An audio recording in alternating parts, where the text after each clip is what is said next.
This is the extra mile. That was different. Hi, everybody, and welcome back to The Extra Mile. I'm Justin, and that's G5. George, how are you? Good. It just sounded like music for a second. I thought maybe I'd chime in. I liked it. Cool. Anyway, and we're also here with Caleb. Caleb, what's up? Hey, where am I today? Man, where should he be? The South Polynesian Seas. I have no idea. Why is it always an ocean? Because I live in a desert. You are in the Amazon. Okay. Floating on a boat. A warehouse or the Amazon? No, Oh, that's a good point. The Amazon. The river. The longest and largest river in the world. Yeah, would you like to float That'd be down so there? funny if you were like, oh, I'm in the Amazon, and you're just in a warehouse with a bunch of robots. The Amazon. The one up true access. Amazon of That's- the world now. That's literally the commercialization of our life. Where it's sort of like we forget the largest river in the world because of my Lego distribution company. Oh, man. I mean, if you're a first listener to our podcast, that's essentially what we do is we laugh and joke and have fun and we talk about the Bible. So if you're first listening, welcome. We would invite you to like, comment, subscribe, hit the bell notification. We do this a couple times a week. Do we do this a couple times a week? We record every now and then, and it's fun. And I really enjoy having the conversations with you guys. We like talking about life. We like talking about the Bible. Yeah. So we invite you to listen. And if you a coffee drinker, have a cup on us. This one's for you. It's kind of grainy. Yeah, now there's something to start. If you like the extra mile, you can support us by buying us a cup of coffee. Bro, Oh, that's pretty cool. wouldn't that be great? Ooh, that's a good idea. How do we do that? We'll figure that out after. Maybe Venmo or something. Like Yeah. Venmo us a cup of coffee. That would actually be a really nice donation. Like here's $2, here's $3 for a cup of coffee. You could just send me coffee. Yes. Great. Yes. Yeah. Well, and the coffee we're drinking now is from the OG Starbucks that George brought back from his recent vacation. Which Thanks, is George. legit. But yeah, sometime we'll do a live stream podcast and then have someone actually deliver us coffee in the middle of the podcast. That'd be awesome. Oh, wouldn't that be fun? That'd be cool. And then we could have him just sit down. Yeah. Join us. I think if we How's Our new guest DoorDashing? speaker. Yeah. we could do it at a coffee shop here in town or something. Yeah, I do think we should do that. We need I better think we have the times. resources to do that. We can. Yeah, I think sometime in the near future, I'd like to build a table. Well, August will be our first public podcast, so I'm curious to see how that will go. If it goes well, then not August. I'm sorry, October, September. September, December. One of the burrs. One of the burrs. Yeah, stay in touch. Keep in the loop because September we're going to do something pretty cool. Are we? I think so. Yeah. Okay, I've forgotten about it if it was mentioned. Anyway, you were talking about before a book you're reading. Yeah, I'm currently in the middle of reading a book by Neil Postman called Amusing Ourselves to Death. Look at this. And if you haven't read it, I recommend it. It's actually a pretty short read, and the author has really nice, readable style. Yeah, it's only 184 pages. And it's sort of like a nice lecture. It's broken down into sections. And one of the more intriguing sections is when he's talking about colonial America and how basically the age of ideas and enlightenment that founded our country was directly what he calls the epistemology. And that big word is essentially the scope of knowledge that's contained in a society and where is that contained. And if your mediums are all limited to merely the printed word, that's what he's talking about in colonial America, that the only thing to do in 1730 in Boston was work and read. It's the only thing to do. Sounds not much different than what I do right now. Well, let's go. You're a smart guy. And so I thought that was so intriguing because obviously his point that he's leading up to is, when you're in that part of the narrative, is now that we have the telegraph and we have the radio and we have television, and it was written in 1985, so his entire opus, his entire thesis is about the destructive nature of television in our society. Yeah. It has almost 5 stars on Goodreads and Audible. It does seem like pretty good. It's very good. And it brings to light a lot of really great points. And one of his one of his points he's making in the Colonial American chapter is Typography in America is the title of the chapter. As you can tell, it has an impact on me because I've sort of internalized it, is to say, because there was nothing to do but share ideas in the written word, that it was less of an oral society like Grecian times, Roman times. Yeah, sure. Where the Roman and Greek orators, I mean, they even created the liberal arts around oration. You know, it was one of the liberal arts, is being able to speak in public. Right. Because writing was hard. Paper was very expensive, you know, in the 1st century BC. And they would carve stuff into rock and marble, obviously, because that was in semi-abundance in the Aegean. But by the time you get to America, paper, the printing press was really the technology that had come to... Is that my bell? Oh, sorry. My stomach is rumbling because of the coffee.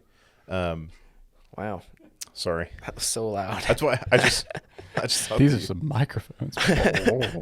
Excuse me. We'll edit that out. Starving. Okay, go ahead. Fasting is real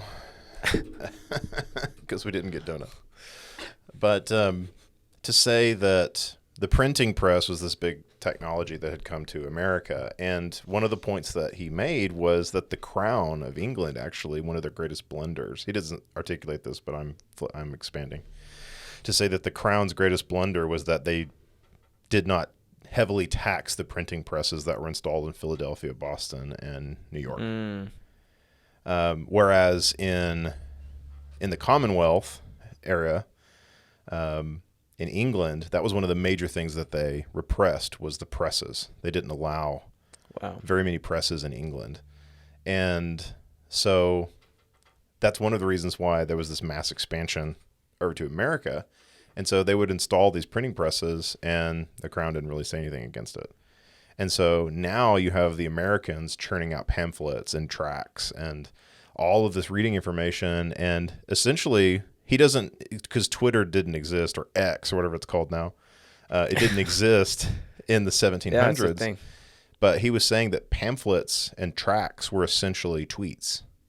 He doesn't articulate that because it was 1985 when he No, wrote that's it. cool. I can see that. But he says that it was this rapid fire expansion of, oh, there's something new, and everybody would read it. I could see like And give then- me liberty and give me death as a tweet for sure. Precisely. Yeah. And so you would have an idea that's penned, written down, pressed, and then cut, and then they distribute it. And so everybody reads it and everybody tosses it away. Yeah. And so this free form typography in America of expanding and contracting, expanding ideas and being able to not only, it doesn't matter the caste, and that was the point he was making, is that it doesn't matter if you were the landowner who was then hiring farmers to farm the land, that the landowner and the farmers were literate and that they read the same things because there was something new came off the press, everybody read it. Mm-hmm. And so you had farmers and you had the wealthy aristocratic people, I guess. They were able to converse equally in ideas. Was it e pluribus unum? Yeah, precisely. Yeah. And so then you have very much the development of we the people. You know, we hold these truths to be self-evident, that all men are created equal. And then, you can rip that apart and say, well, you actually meant white landowners. Just stop. Instead of doing that, to say that was the creation of our nation, where we went back to the classical learnings of, Cicero and Plato and Aristotle, and we were talking about democratic rule of the people, to then talk about, okay, in the free world, in the new world, what do we want our society to look like? Mm-hmm. And then you have every opportunity for our founding fathers to have triggered any number of events that would lead us back to monarchy. Because ever since, times of the Jews, they had monarchy. It's huge. They wanted a king. We want a king reigning over us because everybody else does. It was a thing. But then to abandon that, it had been tried before in many other societies and failed, such as Greece. And it very, very quickly leads to empire, to empirical rule of an emperor or a king. It happened in France. So and that's the thing, is just because it's democratic doesn't mean that that's going to happen every time. Because France in the French Revolution, it was very similar to that, but then it decayed very quickly to empire again with Napoleon. Yeah, they couldn't figure out how to who's going to lead them. Precisely. Which good quote from Hamilton. Which I saw, we loaded it in. George Washington's like, teach to me how to say goodbye, whatever. Yeah. I was, I hadn't really ever, I like Lin-Manuel Miranda's stuff, some of it. Anyway, we're going off topic. What was the application from this book, though, from colonialism? That because there was no distraction from the spreading of ideas and the fact that everybody was literate, and he gives some stats to say that it was sometimes estimated up to 96% of all males in Boston were literate.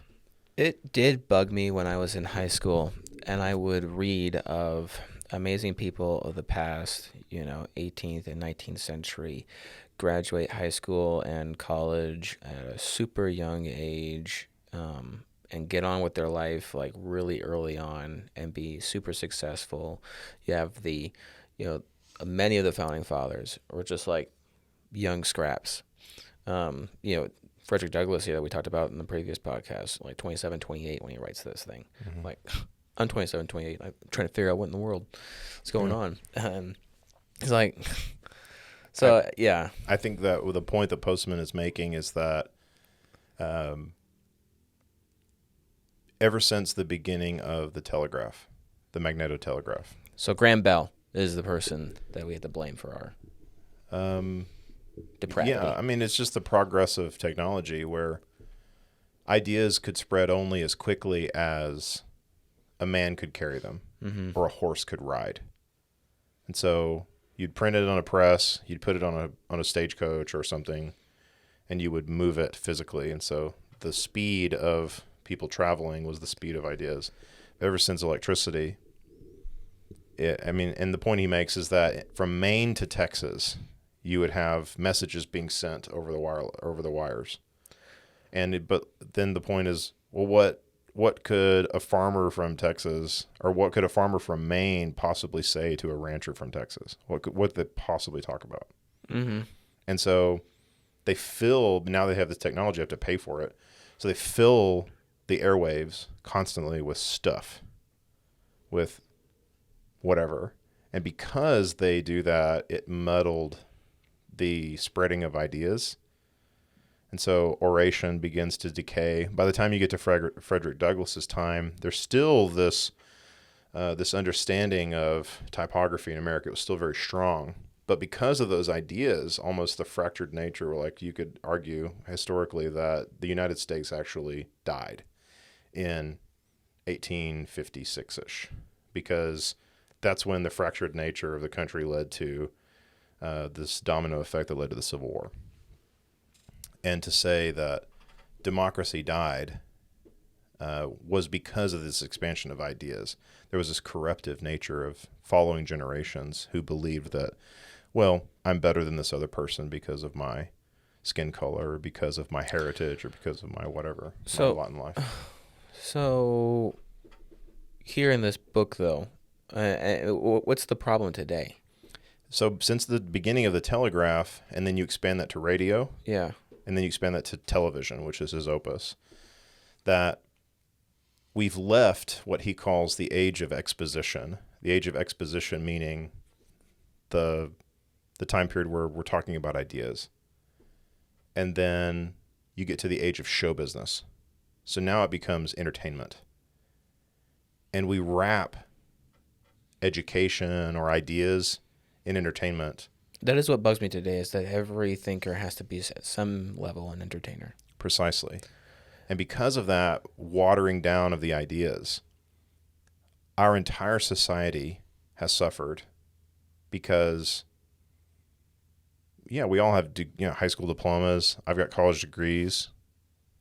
And I found myself reading this book and saying, you know what? It wasn't until a couple of years ago when I sat down and said, you know what? I had to read in school. Whether I did it or not is neither here nor there. but to say, I'm going to sit down and I'm going to read this book. And the only thing that truly separates us from other people or that elevates all of us as a society is that we read. And that was his point. And so if you are merely seeking to be entertained, I'm going to sit and watch my favorite shows, I'm going to laugh, then you're not exploring ideas, you're not learning, you're not trying to express your ideas to other people, you're merely being entertained. And because of that, everybody wants that. Everybody wants to be entertained. And because of this, it makes our society weaker. And because of our influence, because the entire world looks toward Hollywood and toward America for entertainment, the entire world has gotten worse. That's his point. That because we want to be entertained and because it's readily accessible, we've made it a fine art, a refined art Hence the form. cover of his book. We're not thinking. We have TVs on our heads. Yep. We're here to be entertained, and that's it. Are you not entertained? Precisely. Interesting. Well, and that's one of the reasons why America, or at least the idea of we hold these truths to be self-evident, that this culmination of like what made our founding fathers so special is because they weren't distracted. Yeah. I'm reminded of Jesus, the prophecy of Jesus in Isaiah 53, where it says, who would have believed what we just heard? When was the Lord's power revealed through him? He sprouted up like a twig before God, like a root out of a parched soil. He had no stately form or majesty that might catch our attention, no special appearance that we should want to follow him. I think in today's world especially, if you've got something to say or you've got a thought and you aren't of a stately form, some sort of politician, you don't have some majesty or some hidden gem behind you, you don't catch my attention or your appearance isn't what, Barbie level, then that becomes something that I'm just not interested in, I guess. Mm-hmm. And Jesus is like here's the facts, here's the truth. And I think Jesus was all about, look, here's the content. He is the truth, right? He's the way, the truth, and the life. Precisely. In John 14. And so I think that's an example that we can also follow. It has a parallel. The reason why I even am inspired to read the book is that it has a parallel with religiosity in our society and in the world. That being distracted. I remember, preacher growing up, he would call it the idiot box. So you just give all of your time. I mean, we only have so much time in this world, and you trade it freely to be entertained, there's nothing wrong with that. I'm not saying that. I'm saying that it wasn't until I personally opened up the book and read it and and I knew myself that I needed to record it. I've said that many times. It's like I needed a deadline that I had to read it and I had to record it. Right. But now I've gotten over that hump, and now, I want to read it again, and I want to keep reading it, and I want to keep searching, and I want to keep.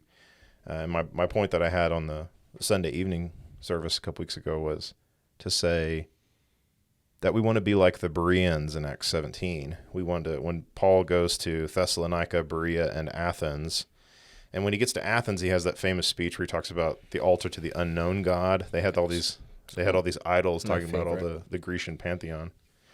And before that, he had gone to Thessalonica, and he had stirred up a lot of people converting to Christianity. But then there were Jews that assembled together to, like a mob, they were going to kill them. Right.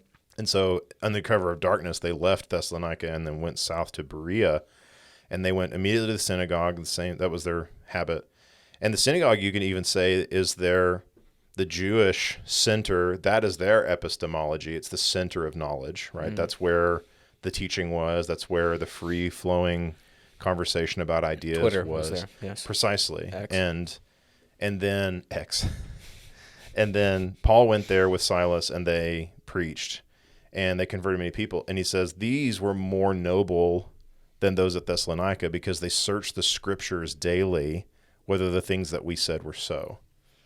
And that point is that...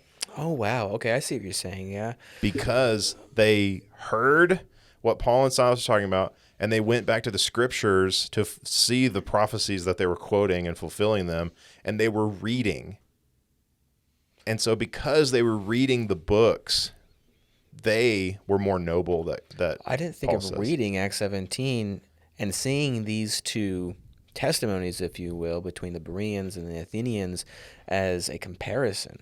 Like, look, here's the Bereans who, like the Athenians, are supposed to be searching for truth and trying to find answers and are doing that, but the Athenians are not, even though they say they are, and they're woke and They they're wanted to hear some enlightened. new thing, it says. Yeah, they wanted to hear some Tell us new this new thing. thing you're talking about, this unknown God. Yeah. And that the Bereans searched the scriptures. They read the book.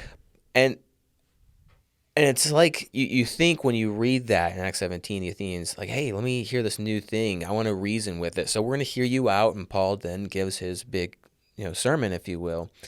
But because it didn't sit well, it's almost like they just defaulted to feelings Yeah. than actual reason. They didn't actually search anything, unlike the Bereans who were like, okay, I see how I feel, but I'm going to go actually search this Right. out and figure it out. The action behind those two were completely different. That's a great Precisely. point. So that was the inspiration, at least, to say, okay, now let's take it back to the old law. So it's a generational problem. So the current generation now, we're not the generation before, we're not our parents' generation, and they're not their parents' generation. To say, how many, we talked about Frederick Douglass and his exposition on slavery, to say, it wasn't very long ago, just a couple generations, that we had mankind owning other mankind. I mean, there's still slaves today. I'm not saying that. There Yeah. might even be more slaves today now than there were then. For sure. But to say that mankind has this very corrupt concept of owning other people, Yeah. whether it be power or whatever, to say, no, I have power over you, etc.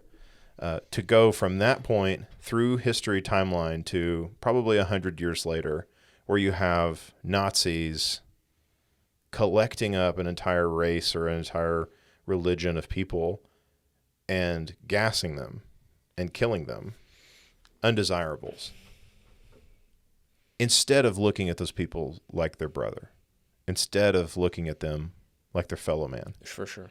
And the triggers for that are you dehumanize people. You say, oh, well, you think this way? Well, you're not actually a person. Or you're scum, or you're I think, mollusks. Hitler was also very entertaining, was he not? That is true. He had And he his had great speech, charisma. yeah. Which I've watched that video and I don't evil as understand he that. was. Yeah, I know. Anyway. That's how he is. Um, Oh, but he would enrapture you. all right. Stop. I'm sorry. I'm gonna get canceled. Evil. It just, I think I want to go back to your point for a second about distractions. I think there's a lot of noise that is distracting, and it's not even that we're distracted. Oh, we're so enlightened. There's so many thoughts and opinions that we're distracted by it. No, it's that we're distracted by the glitz and the glam.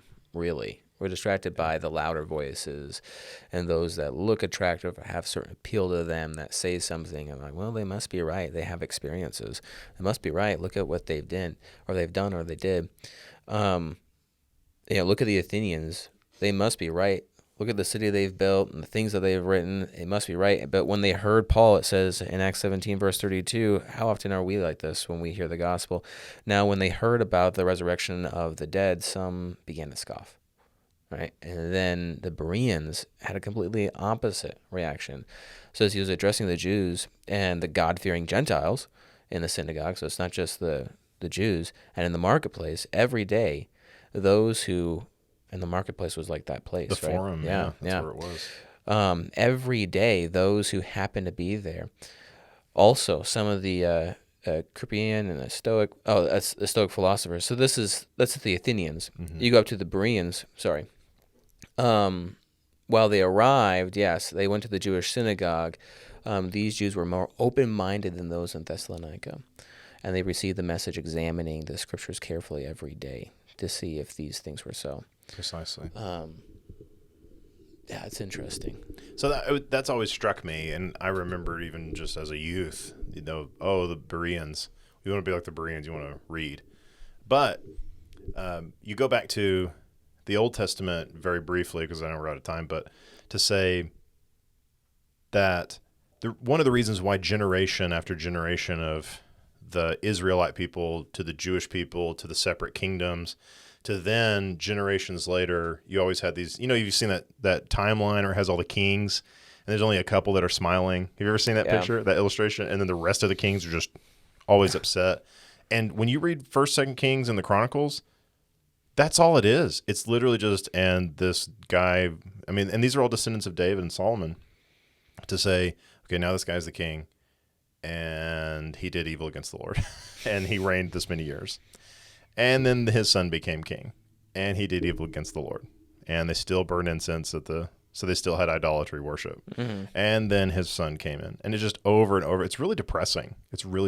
And so you see generation after generation until you get to Hezekiah. And so finally this king, and it was because there was some construction at the temple, and they were trying to do something, and they discovered the book, this book. We talked about that not too long ago. Right. Yeah. And what book was it?